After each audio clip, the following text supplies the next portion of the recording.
I was so excited when I got accepted to my dream college. Moving into the dorms was thrilling. I couldn't believe I was finally out on my own. On move-in day, I lugged all my stuff up to room 304 in the old West Wing building. The halls were a bit dim with worn carpet and peeling paint, but I thought it gave the place character. My roommate Amanda arrived later that afternoon. We totally hit it off right away. She was so easy to talk to. We stayed up late into the night chatting and laughing, making plans for how we would decorate our room. I felt so lucky to get assigned to someone so cool. The first few weeks of classes flew by in a blur of new experiences. Amanda and I would grab meals together in the crowded dining hall, then walk back to our dorm room to study or hang out. One night around midnight, as I was reading for my psychology class, I thought I heard a faint whisper behind me. I took off my headphones but didn't hear anything else unusual. Over the next few days, I kept noticing strange little things, a lamp flickering for no reason, papers rustling when there was no breeze. Amanda said she had noticed odd things too, but we figured it was just quirks of an old building. Then the nightmares started.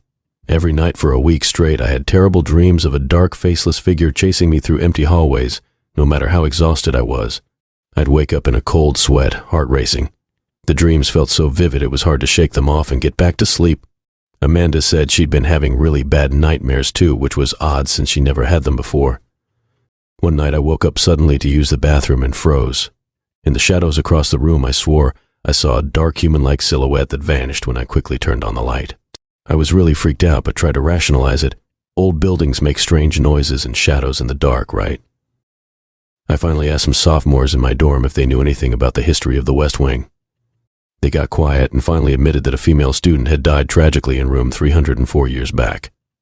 No one knew exactly how she died, but rumors said her ghost still haunted that room. Amanda and I were really on edge after that, but tried to reassure ourselves ghosts weren't real.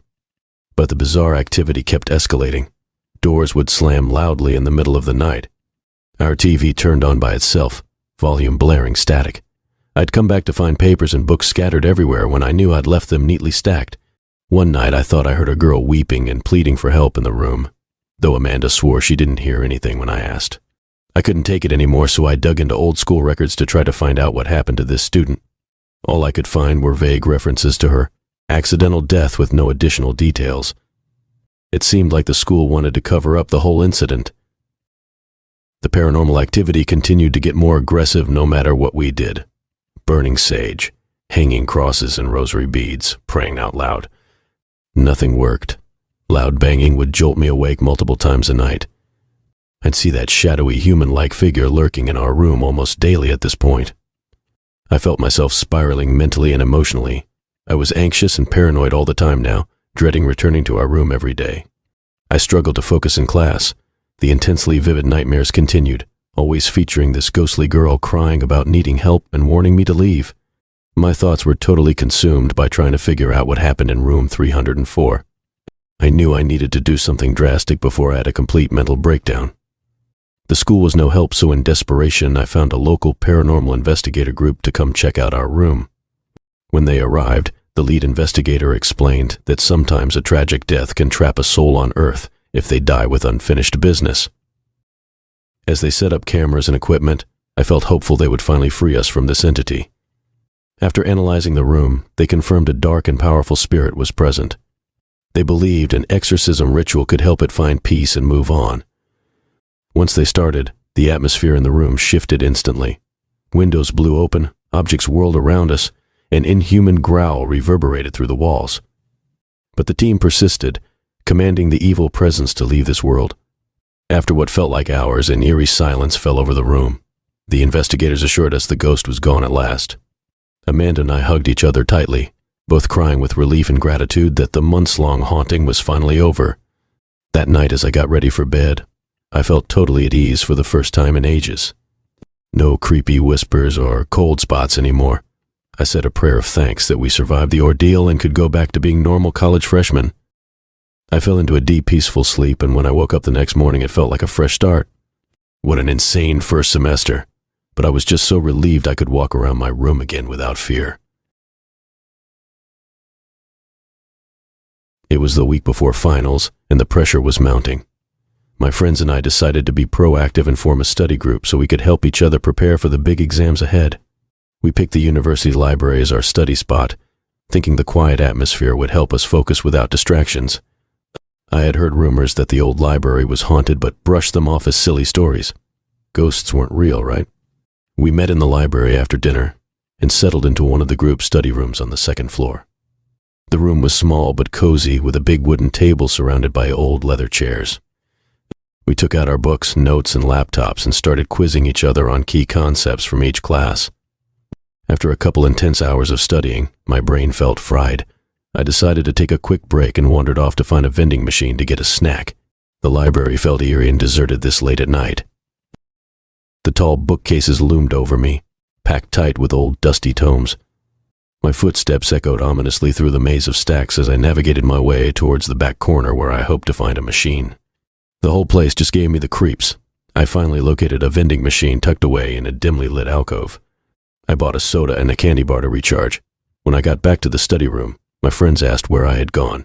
They said I was gone for over 30 minutes, but it only felt like 5 minutes to me. We laughed it off, blaming it on finals-induced delirium. We dove back into our review, quizzing each other on important historical dates, chemical equations, and philosophical theories. A little while later, we were startled by a loud crash coming from the hallway outside the room. We jumped in our seats, looking around in alarm. Peering out the doorway, we didn't see anything amiss or anyone else around. We figured some books must have fallen off a cart, a normal library mishap. With a shrug, we resumed our studying, trying to ignore the shot of adrenaline. Over the next few hours, strange and unsettling things kept happening. We heard footsteps and hushed whispers, even though the place was clearly empty except for us. The overhead lights kept flickering erratically, making us jumpy. A sudden, inexplicable chill would fill the room for minutes at a time, making our breath visible in the air. We nervously joked about the ghost stories, but I think we were all a little freaked out. Around 3 a.m., exhausted and bleary-eyed, we decided to take another short break to refresh. As we walked down the long hallway back towards the stairs, we heard a distant, blood-curdling scream echo up from the direction of the basement level. We froze in our tracks, terrified. Then we heard what sounded unmistakably like a woman crying and pleading. Grabbing each other for support, we slowly walked towards the basement door at the end of the hall. Hands shaking, we cautiously made our way down the concrete steps, calling out hello into the darkness. The sobbing grew louder, but there was no one to be seen. I noticed a large metal door marked archives that seemed to be the source. As I reached out to open it, the heavy door suddenly flew open violently on its own with a bang. A freezing gust of wind blew out from the room, scattering loose papers everywhere. Peering into the inky blackness, I thought I saw a shadowy figure hovering menacingly in the far corner. We sprinted back up the stairs in blind panic, nearly tripping over ourselves to escape. Safe back in the bright lights of the study room, we tried to make sense of what we experienced. We started researching the history of hauntings and ghost sightings in the old campus library. Scouring the school records, we learned that a librarian named Margaret had died under mysterious circumstances in the 1950s. Rumors swirled that she had been murdered by a jealous colleague she had rejected. Since then, students over the years reported experiencing unexplained paranormal encounters late at night. Piece by piece, we realized that Margaret's spirit must be trapped here, trying desperately to reveal the truth about her violent death. As crazy as it seemed, we knew we had to help her find peace. Armed with shaky courage, we returned to the foreboding basement and called out Margaret's name, telling her we wanted to help bring her justice. A sad, faint whisper responded, seeming to guide us to a hidden storage closet. Inside, we found an old box filled with clues about her secret relationship with a colleague. We slowly uncovered what really happened to poor Margaret all those years ago. She had spurned the advances of the colleague, who then killed her in a jealous rage, hiding her body deep in the archives. Once we had finally solved the mystery of her murder, Margaret's tortured presence left the library, seeming to find closure. The paranormal activity ceased completely, as if a dark cloud had lifted. Exhausted but relieved, we returned to our studying, the experience forever burned into our memories.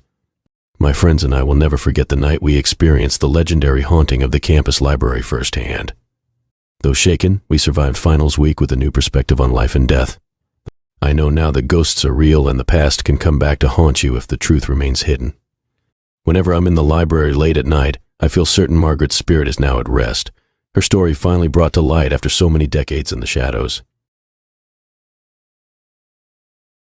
I was excited at the prospect of getting a cool roommate. someone I could stay up late talking with, sharing secrets and dreams about our bright college futures. So when I first met Sarah, my smile faded a bit. She was taller than me, with long tangled hair and clothes that hung off her thin frame. I introduced myself enthusiastically, but she just mumbled "hey" without making eye contact.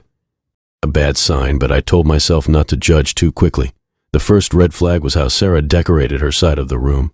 Just a few old books, some mismatched thrift store candles, and a large tapestry depicting a strange symbol I didn't recognize. It gave off an eerie vibe, unlike the bright, colorful dorm rooms other freshmen had. I tried my best to bring Sarah out of her shell those first few weeks, inviting her to campus clubs, planning movie nights, chatting about classes over dinner. But my friendly overtures were always met with cold indifference. She often seemed lost in her own head, staring off into space and ignoring my questions. Other odd behaviors arose over time. Sarah would wake in the middle of the night and sit upright in bed, rocking back and forth slowly as she whispered to herself in a language I couldn't identify. When I asked if she was all right the next morning, she'd just shrug and trudge off to class. But the nights of the full moon were when Sarah acted the strangest. She'd slip out just before sunset, not returning until the early morning hours. I'd wake to find her rummaging around the room, eyes wild and movements erratic, like she was on some kind of stimulant or hallucinogen. One night I was up late cramming for an exam when I heard the door quietly creep open. Sarah didn't notice me sitting there and slinked inside. In the pale moonlight from the window, I could see dark stains splattered on her clothes. They looked disturbingly like blood. Morbid curiosity finally got the better of me. The next time Sarah disappeared, I decided to search her side of the room. I felt a twinge of guilt invading her privacy, but I needed answers. Under her mattress, I found a leather-bound book. It was filled with ominous arcane symbols, Latin passages, and detailed drawings of bizarre rituals. One showed figures in dark robes sacrificing an animal beneath some kind of altar. A chill ran down my spine, realizing what I had discovered. Driven now by fear rather than curiosity, I waited for another of Sarah's unexplained absences to investigate further. Managing to pick the lock on her closet, my heart pounded as I slowly opened the door. The sight made my blood run cold. Strange artifacts, jars of unknown powders and preservatives, the unmistakable stench of decay. This wasn't just eccentric, it was sinister. But most terrifying was a corkboard covered in photos of fellow freshmen. Some had large X's scratched through their faces. With a shock of recognition, I saw my own picture among those marked. I fled the closet, mind reeling with questions. What twisted rituals was Sarah involved in? And was I slated to be some kind of twisted sacrificial victim? My paranoid thoughts spiraled as I realized she could come for me any night. Terrified but lacking proof, I laid low to avoid provoking her. I started locking our door and sleeping with a baseball bat, jumping at every creak of the floorboards. I stopped spending time in our room altogether, studying in the library and crashing at friends' dorms. After a few tense weeks, I finally got an opportunity to gather evidence. Sarah forgot to lock her closet one night when she rushed out. With unsteady hands, I gathered the ritual book, creepy ingredients, and marked photos showing I was her next target. Wasting no time, I spilled the whole story to campus authorities, preparing for them to think I was just an over-imaginative freshman. But to my relief, they took my bizarre experience seriously when confronted with the proof. Sarah was promptly expelled pending further investigation into her dark activities. I spent the rest of freshman year looking over my shoulder, worried she might reappear to seek twisted revenge. But the police assured me Sarah had left the country and posed no further threat. Still, I'll never forget her cold stare, and I'm now extremely thorough about vetting future roommates. No more naively trusting strangers to share a living space. One demonic ritualist roommate was more than enough for me.